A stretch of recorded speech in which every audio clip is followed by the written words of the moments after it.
Hello students, I hope आप सब बढ़िया होंगे और डिजिटली काफी नॉलेज गेन कर रहे होंगे।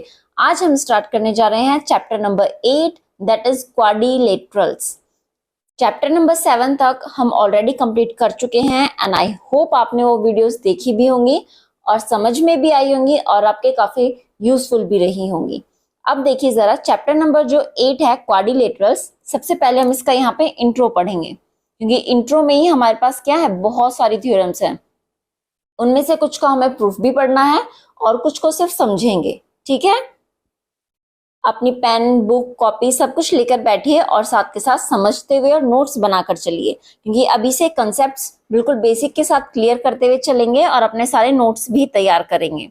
देखिए जरा, सबसे पहले चैप्टर का आता है दैट इज क्वाड्रिलेटरल्स क्या होते हैं। सबसे पहले हमें पता होना चाहिए कि क्वाड्रिलेटरल्स होते क्या हैं। क्वाड्रिलेटरल्स क्या होते हैं?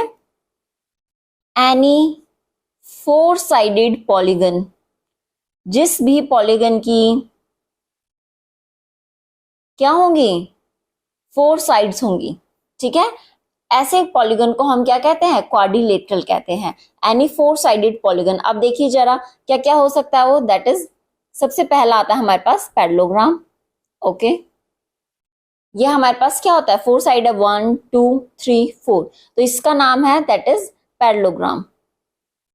कंप्लीट नाम ना लिखकर हम इसका सिंबल सिंपल ऐसे ही भी बना सकते हैं। ठीक है, और बताइए जरा और कौन कौन से होते हैं हमारे पास four sided polygon, that is rectangle.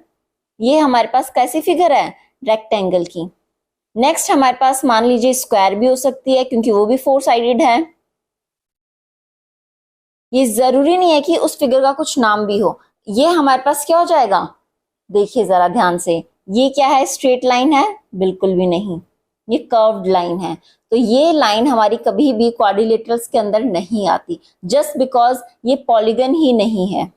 ठीक है, पॉलीगन हमें पता है ना क्या होता है, पॉलीगन होता है जो सिर्फ स्ट्रेट लाइन से मिलकर बना हुआ हो, उसे हम पॉलीगन कहते हैं। अब देखिए जरा, अगर मैं इसी डायग्राम को थोड़े स्ट्रेट लाइन के साथ फॉर्म कर दूं कुछ इस तरीके से,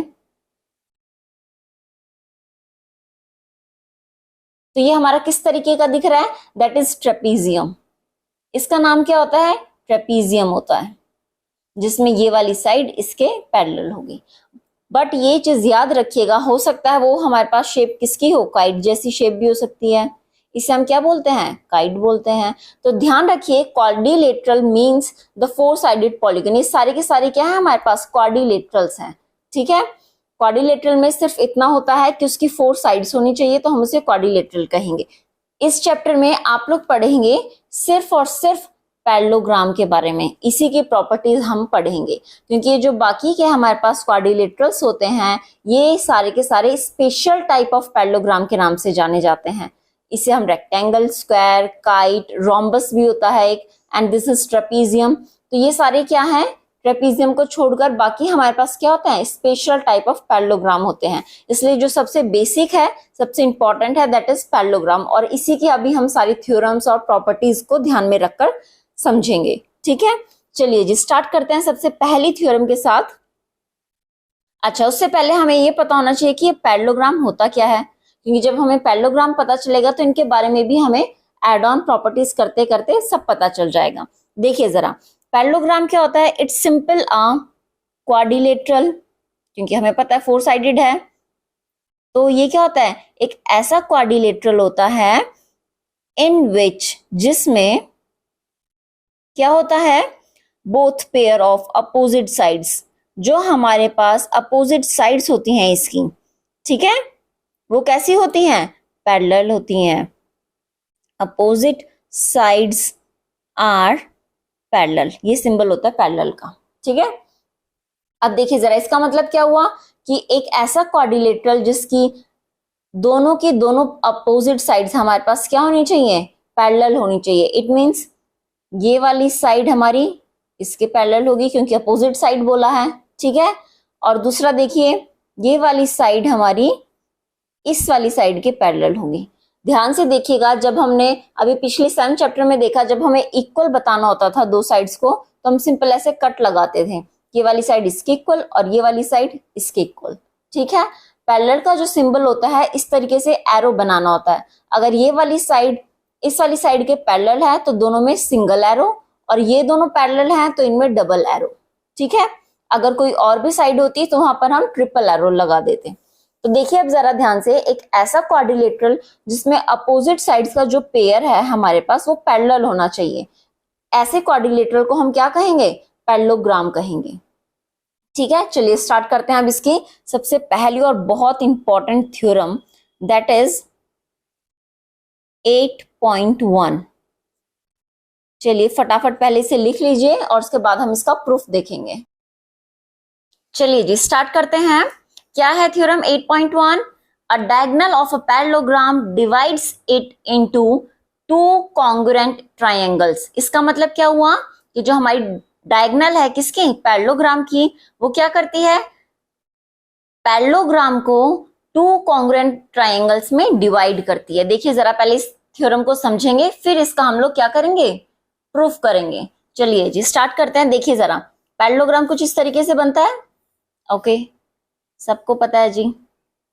ये क्या हो गया? पैरेललोग्राम। इसकी नेमिंग स्टार्ट करते हैं, ए, बी, सी एंड डी। तो देखिए डायगोनल ऑफ पैरेललोग्राम, मान लीजिए ये हमारे पास क्या है? डायगोनल है किसकी? पैरेललोग्राम की। अब क्या कहा उन्होंने? Divides it into two congruent triangles. इसका मतलब जो AC है ये क्या करेगी? इस पूरे कंप्लीट पैरेललोग्राम को टू कॉन्ग्रुएंट ट्रायंगल्स में डिवाइड कर देगी। और वो कौन कौन से होंगे? देखिए एक तो A, C, B, एक हमारे पास ये वाला ट्रायंगल होगा, देख रहे हैं आप लोग, A, C, B। ठीक है, दूसरा ट्रायंगल कौन सा फॉर्म्ड होगा? दिस वन, यहां से देखिए जरा, दैट इज CAD। ये दोनों ट्रायंगल्स, वो तो हमें दिख रहा है कि डायगोनल दो ट्रायंगल्स में डिवाइड कर रही है, बट कैसे डिवाइड करती है कि दोनों ट्रायंगल्स क्या होते हैं? कॉन्ग्रुएंट होते हैं हमेशा। ये तो देखिए AC की बात हो गई। अगर इसी तरीके से डायगोनल BD की बात करें तो डायगोनल BD भी ऐसा ही करती है, ऐसा नहीं कि सिर्फ एक ही डायगोनल के लिए है। ओके, अब यहां पर ड्रॉ करके देखते हैं। This is BD diagonal. Okay, ये क्या करेगी? अब ये कौन कौन से ट्रायंगल में डिवाइड कर रही है? That is A, B and D। एक ट्रायंगल ABD हो गया हमारे पास, दूसरा हमारे पास कौन सा हो जाएगा? That is CDB triangle. Second triangle हमारे पास ये हो गया। तो हमारे पास थ्योरम ने सिर्फ इतना कहा कि जो डायगोनल है वो पैरेललोग्राम को टू कॉन्ग्रुएंट्स में डिवाइड करती है। अब हमें इसका प्रूफ देखना है एंड आई होप आपको थ्योरम समझ में तो आ गई होगी। चलिए स्टार्ट करते हैं कि हम इसका प्रूफ किस तरीके से करेंगे। सबसे पहले ये तो आपके समझने के लिए था, ठीक है, ये दोनों डायग्राम आपको ड्रॉ नहीं करने हैं, सिर्फ समझने के लिए हैं। अब ड्रॉ देखिए करना क्या है। सबसे पहले हम बनाएंगे एक सुंदर सा पैरेललोग्राम। अपनी बुक, कॉपी, पेन सब साथ में लेकर बैठिए और अच्छे से कंसेप्ट को समझते हुए अपने क्वेश्चन सॉल्व कीजिए। जरूरी नहीं है कि यही क्वेश्चन आए आप लोगों के पास, ठीक है, बट कंसेप्ट यही रहेगा, याद रखिए। अब देखिए ABCD एक पैरेललोग्राम है, हमने एक डायगोनल ड्रॉ करी दैट इज AC। पैरेललोग्राम की डेफिनेशन ऑलरेडी हम समझ चुके हैं क्या होता है पैरेललोग्राम। हमें पता है पैरेललोग्राम में क्या होता है? अपोजिट साइड्स क्या होती हैं? पैरेलल होती हैं। इट मींस AB जो साइड है हमारी वो किसके पैरेलल है? CD के पैरेलल है। सेकंड हमें पता है जो CB साइड होगी, दिस वन, ये किसके पैरेलल होगी? इस वाली साइड के। ठीक है, पैरेलल का जो हमारे पास क्या होता है? साइन होता है, हम इस तरीके से ड्रॉ करते हैं, एरो बना देते हैं। ये वाली इसके साथ है और डबल एरो, इट मींस ये दोनों पैरेलल हैं। जबकि हम इक्वल में क्या शो करते थे? सिंपल कट लगाते थे इस तरीके से। ठीक है, अभी तक आप लोगों ने ट्रायंगल में यही चीज पढ़ी है। अब देखिए जरा, इतना हो गया। अब हम स्टार्ट करते हैं इसका प्रूफ। लिखना स्टार्ट कीजिए। सबसे पहले हमें पता है क्या लिखना होता है? गिवन। हर क्वेश्चन में यही है, एक एक स्टेप बिल्कुल क्लियर करते हुए चलेंगे और बिल्कुल स्टेप भी हमारे सेम होते हैं। ठीक है, गिवन क्या है हमारे पास? ABCD is a parallelogram. ये एक पैरेललोग्राम गिवन है। ठीक है, नेक्स्ट हमें टू प्रूफ में क्या करना है? प्रूफ करना है हमें कि जो ABC ट्राइंगल है, दोनों ट्राइंगल को क्या करना है? कॉन्ग्रुएंट प्रूफ करना है। ठीक है, ABC ट्राइंगल किसके कॉन्ग्रुएंट होगा? दैट इज ट्राइंगल CDA के। ठीक है, ये चीज हमें प्रूफ करनी है। चलिए जी स्टार्ट करते हैं बिना टाइम वेस्ट के, फटाफट। वीडियो ज्यादा लंबी नहीं बनाएंगे, छोटी छोटी वीडियोस बनाकर आपको अच्छे से समझाएंगे। देखिए जरा, अब हमें पता है ए बी किसके पैरेलल है, बताइए जल्दी, सी डी के। यहाँ देख पा रहे हैं डायग्राम में, ए बी हमारी किसके पैरेलल हुई, सी डी लाइन के पैरेलल है। ठीक है, दूसरा अब हमें ये भी पता है ए सी क्या होती है, ए सी इज ट्रांसवर्सल।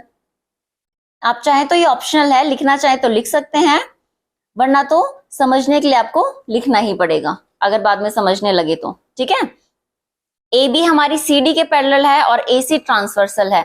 तो क्या बताइए मुझे, एंगल डी सी ए इक्वल हो जाएगा एंगल बी ए सी के। ठीक है, क्यों हो जाएगा, ध्यान से देखिए डायग्राम में, फटाफट अपना डायग्राम देखिए जो आप लोगों ने बनाया है। डी सी ए, इसका मतलब डी सी ए, इस वाले एंगल की बात कर रहे हैं। ठीक है, second B A C, it means B A C, दो एरो के बीच में ये वाला एंगल बन रहा है। ठीक है, तो ये एंगल कौन सा होता है, alternate interior angles are equal. ये चीज हम चैप्टर 6 में पढ़ चुके हैं। क्या बताया था मैंने, जब भी लाइंस पैरेलल होती हैं और अगर वो जेड फॉर्म कर रही हैं, तो याद रखिए जेड में हमेशा क्या बनाता है, अल्टरनेट इंटीरियर एंगल्स बनते हैं। चाहे वो इस तरीके से जेड बना हो सकता है वो उल्टा जेड बना दें, तब भी ये एंगल इसके इक्वल होता है, just because of alternate interior angles are equal. Next हमारे पास और किस तरीके से बन सकता है जेड, हो सकता है उन्होंने जेड ऐसे बनाया हो, तब भी हमारे पास क्या होगा, ये वाली लाइन इसके इक्वल होगी। ठीक है, तब भी हमारे पास क्या होगा कि ये वाला एंगल हमारा इसके इक्वल हो जाएगा। अल्टरनेट इंटीरियर हो सकता है इस तरीके से जेड बना हो, बट आपको सिर्फ इतना याद रखना है कि जब भी पैरेलल लाइंस जेड बनाती हैं तो क्या हो जाएगा, वो हमेशा अल्टरनेट इंटीरियर एंगल्स बनाएंगी। चलिए जब इसे लिख लेते हैं, हम यहाँ रीजन क्या देंगे, दैट इज अल्टरनेट। याद रखिए रीजन देना इंपॉर्टेंट है, और ये लिखना भी इसलिए जरूरी है ताकि आप जब बाद में रिवाइज करें तो अच्छे से समझ में आ सके आपके। ठीक है, alternate interior angles are equal, क्योंकि जब भी आप पेपर में सॉल्व करेंगे तो इस तरीके से लिखिएगा कि टीचर को कुछ नहीं आता है। ठीक है, ये मत सोचना कि मैं ये भी छोड़ देता हूँ, ये भी छोड़ देता हूँ और इससे मेरा सारा कंप्लीट हो जाएगा। चाहे आपको आता भी हो तब भी नंबर नहीं मिलेंगे। ठीक है, इसलिए समझना और उसे अच्छे से लिखना बहुत जरूरी है। चलिए जी स्टार्ट करते हैं। अब इतना हो गया, अब ध्यान दीजिए, क्या बीसी साइड जो है वो पैरेलल है एडी साइड के, बिल्कुल, ये भी हम पढ़ चुके हैं। दिस वन बीसी, यहाँ पर देखिए जरा, जो ये बीसी साइड है ये हमारी किसके पैरेलल है, एडी के, इस वाली साइड के पैरेलल है। इसका मतलब देखिए जरा आप ध्यान से, क्या ये भी जेड फॉर्म कर रहे हैं, बिल्कुल, बी सी ए डी, अगर आप देख पाएंगे तो ये कुछ इस तरीके से जेड फॉर्म हो रहा है।